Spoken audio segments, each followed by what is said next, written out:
రాజమండ్రి నగరంలో అభివృద్ధిని శరవేగంతో పరుగులు పెట్టిస్తున్న ఎంపీ మార్గాని భరత్ రాంపై దుష్ప్రచారం, లేనిపోని అవాకులు చెవాకులు మాట్లాడితే ఖబర్దార్ అంటూ ఆదిరెడ్డి అప్పారావు, ఆదిరెడ్డి శ్రీనివాసులను వైఎస్ఆర్ కాంగ్రెస్ పార్టీ నాయకులు తీవ్రస్థాయిలో హెచ్చరించారు.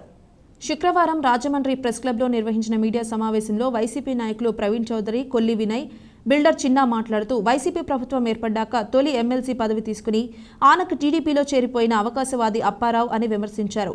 మీరు ఎంపీ భరత్ను అనడానికి ఏమాత్రం సరిపోరని, అనడానికి అర్హత కూడా లేదన్నారు. మరోసారి ఎంపీ భరత్ గురించి నోటికొచ్చినట్లు విమర్శలు చేస్తే ఆదిరెడ్డి అప్పారావు, వాసు అక్రమార్జన, ఆ కుటుంబ కమిషన్ల వ్యవహారం ఆధారాలతో సహా ఇంటింటికి వెళ్లి ప్రచారం చేస్తాం, కరపత్రాలు ముద్రించి మరీ బహిరంగంగా పంపిణీ చేస్తాం, ఖబర్దార్ అని హెచ్చరించారు. భరత్ రేపు జరగబోయే ఎన్నికలలో 30,000 ఓట్ల మెజారిటీతో రాజమండ్రి సిటీ ఎమ్మెల్యేగా విజయం సాధించడం ఖాయమన్నారు.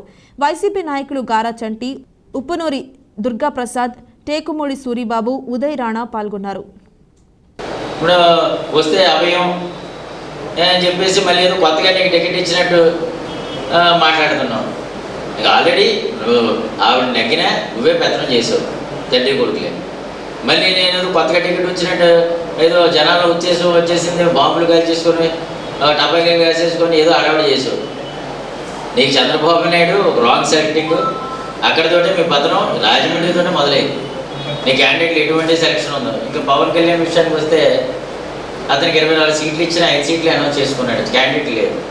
లోపయ్య గారు ఒప్పందం ఏంటంటే పాపం ఇచ్చిన 24 సీట్లు మీరే తెలుగుదేశం నుంచి నాకు పంపించండి, నేను ఆ క్యాండిడేట్ ఇస్తానని చెప్పేసి పాప ప్యాకేజీ స్టార్ మాట్లాడుకోవడం జరిగింది.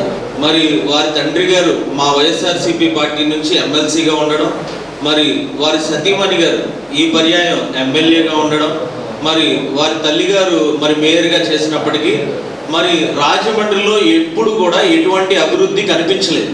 ఎందుకంటే ఈ పర్యాయం వారి సతీమణి గారు ఎమ్మెల్యేగా ఉన్నప్పటికీ ఆవిడ కూడా ఏ రోజు మరి ప్రజల్లో కనరాని పరిస్థితి. మరి ఇలాంటి పరిస్థితుల్లో ఈరోజు రాజమండ్రి మీరు అందరూ చూస్తున్నారు కదన్నా ఎంత అభివృద్ధి పదంలో పరిగెడుతుంది.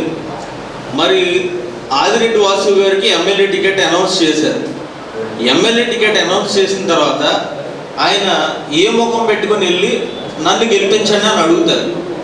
మరి మార్గాని భరత్ రామ్ గారు ఈరోజు చేసినటువంటి అభివృద్ధి ఆయన్ని నమ్ముకున్న ప్రజలు ఏది చూసి ఎన్నుకున్నారంటే ఒక కాండక్ట్ ఉన్న నాయకుడు, ఒక క్యారెక్టర్ ఉన్న నాయకుడు, లేదా ఆయన కమిట్మెంట్ లెవెల్స్ చూడండి, ఆయనకున్న క్యాలిబర్ను చూస్తే మరి రాజమండ్రి ఎంత అభివృద్ధి పదంలో పరిగెడుతుంది. ఈరోజు రాజమహేంద్రవరం ఇంత అభివృద్ధి కార్యక్రమాలు చేసి పెట్టి మరి గతంలో చంద్రబాబు నాయుడు గారు పుష్పాలుగా చెప్పి 2,000 రూపాయలు కోట్లు తీసుకొస్తే మీరందరూ కూడా మీకు ఆదాలు వేసుకున్నారు ఒక్కరు కూడా.